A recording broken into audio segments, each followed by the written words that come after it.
So you need to focus in. We need to get these 2 reviews done. Then I want you to go upstairs and I need those other 2 reviews edited. I need that intro taken care of, and then I need you to put everything together for the 2 television episodes.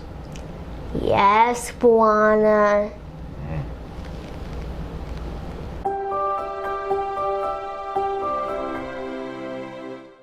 From 1962, it's Hatari with John Wayne. Not to be confused with Atari. Anyway, now this is an older film, something probably many people in your generation haven't actually seen. You now know who John Wayne is, which probably makes you unique to your generation as well. Let's just preface this by saying we are not condoning the treatment of animals necessarily that happened in this film. This was actually live entrapment of the animals by the actual actors, not stunt performers. And this film would not be made today because they wouldn't allow this to happen for protection of the animals. And it's not necessary to trap animals this way anymore because they have tranquilizer darts and it's much safer for the animals. So again, in no way are we condoning poor treatment of animals, but let's just talk about the film and as a story and see what you thought. This is from 1962, so it's an older film. I actually really did like this. I thought there were a lot of different cool characters, but I really liked the animals.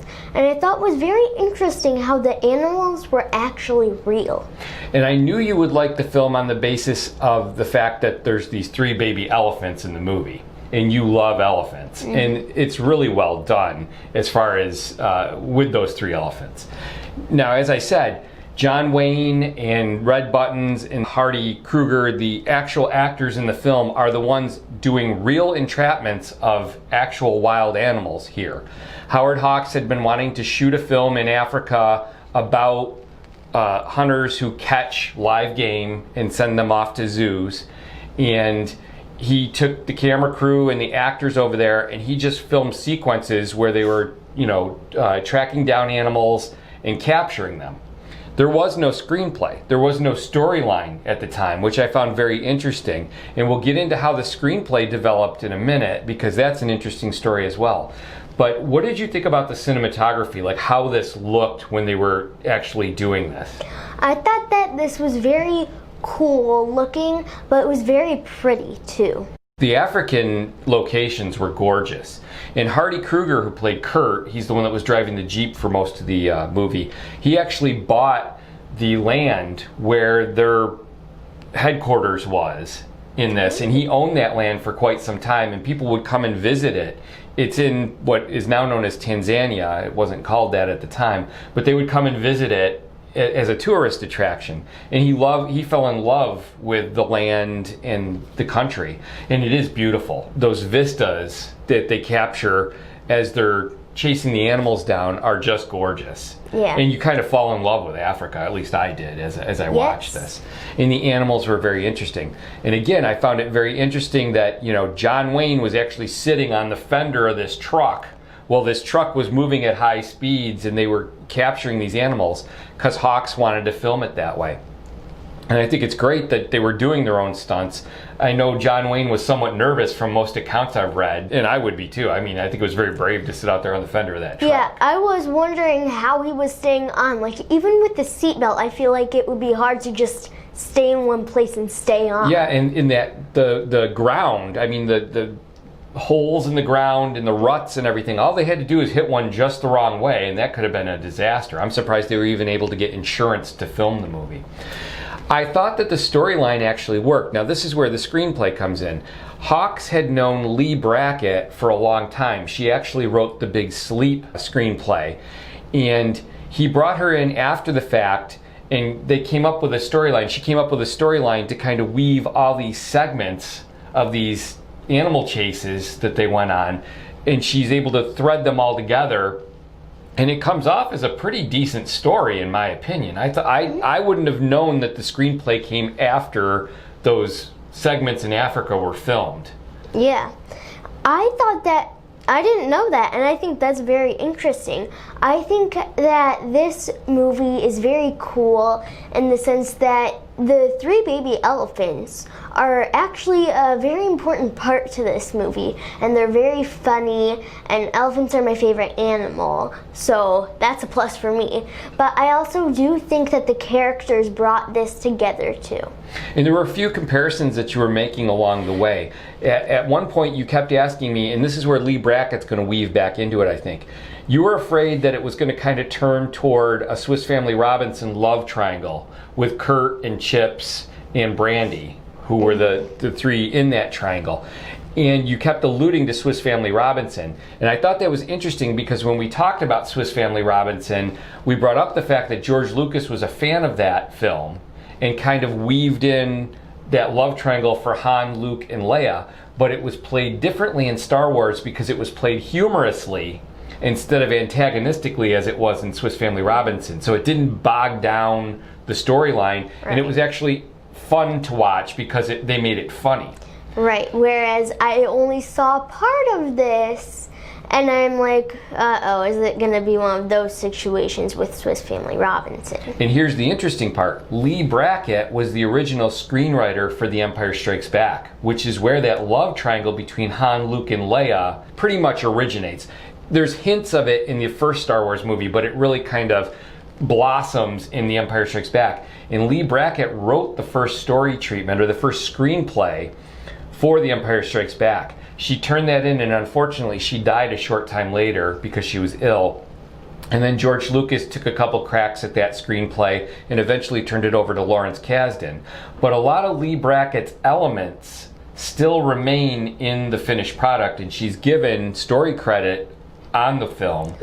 And one of those elements is that Han, Luke, and Leia love triangle. And I think that it was hinted, I think it originated somewhat here in this film, right, because they had the humor and the fun aspect, and it was a friendly rivalry between the two guys. Mm-hmm.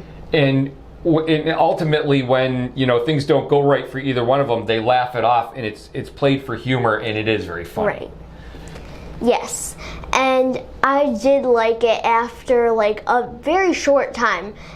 It's just at first I thought it was going to be one of those things with Swiss Family Robinson like that, but then it wasn't, and I think it was actually all fun after kind of the beginning. At the very, very beginning, I was like, this is okay. And I knew that would happen a little bit because there's that serious moment in the beginning where one of the guys is injured by the rhino, which sets up the rest of the movie. But I told you, after this, it's a lot of fun. Mm-hmm. And they do play it for fun after that. And I could tell that you really liked this movie because you kept on saying, wait, don't worry, after this part, it's all going to be fun. You're going to love this part. And you actually, another comparison you made throughout the course of the film was to Abbott and Costello films. Mm-hmm. Largely because Pockets, the character played by Red Buttons, plays off of John Wayne's character humorously and creates a lot of fun in the same sense that Costello and Abbott play against each other. And so there was that element in there as well. So there were things that you were already familiar with that were inherent in this film. Mm-hmm. And I thought especially Pockets, especially when he's like covering his face behind the tree when there's the rocket. Yeah, when he engineers this kind of Rube Goldberg system to capture monkeys with a rocket and a net over a tree. Yeah. And he doesn't watch, he's hiding his eyes. I thought that was very like Costello. I agree. And then when of course, later he's upset because it worked perfectly, but he didn't see it. So he wants them to recount the story to him multiple times, and he keeps walking up. And it's a very, very similar scenario to things that Costello and Abbott would play. Yeah. He had some fun. He was very fun in this movie. The original idea for the movie was to have Clark Gable star opposite John Wayne, or potentially William Holden, and then Red Buttons was brought in, and I think I can't see it any other way now because the humor is what makes this film, beyond the beautiful cinematography, the gorgeous locations, the animals, I think it's the humor and the way the characters are played, and they play the humor themselves, that makes the movie so much fun to watch. Yes, and I do think that too. I think that there were two characters that I mainly liked other than John Wayne, because I did like him a lot. I liked Brandy. I thought, because she was kind of like the boss of this, but I thought she had very funny segments in this. And I thought, like, when she was laughing when, like, the ostriches or the... Yeah, right? when the ostriches get loose and the guys are chasing them around. Yeah. Her reaction to that. Yes, her reactions I think are very funny, and I liked her outfits that she wore too, and I liked her hair better, but I did like Dallas, and I think Dallas's parts with the baby elephants. Right, and Dallas, of course, is this Italian photographer. The people at the camp think that it's a man coming to photograph and sit in on the safaris and photograph, and it turns out to be a woman, and at first that creates a problem, but she fits right in. She can hold her own, stands toe-to-toe with John Wayne's character, and does a good job. I mean, she actually backs him down a couple times because he doesn't know how to handle how authoritative she can be, which I think was pretty cool. And if anybody thinks that John Wayne can't play humor, this is a great example of it. He's always able to play humor in his serious roles too, which I don't think he gets enough credit for, but he can play comedy really well and does a great job as the straight man in this film. He plays straight man to both Red Buttons and to Dallas's character, frankly. And this is a great, I think they're all in fine form here. They all have a lot of fun, and it's a lot of fun to watch. And I think if somebody your age can watch a film this old with actors from this generation and enjoy it, that's saying something about the quality of the picture. Yes, I really did like this. I think all of the characters were great. I liked Pockets. I liked Brandy and Dallas. I liked John Wayne. All of the animals, definitely the 3 baby elephants. But I did think those animals, at least some of them, could be very dangerous. So I was kind of worried too. Which is the title of the movie. Hatari means danger in Swahili. So there you go. You nailed it. All right. Well, for you? I'm going to give this, it's one to see. I think that you should definitely check this out. I think there are a lot of different characters to like in this, and the elephants are very cute, and all of the animals are very cute.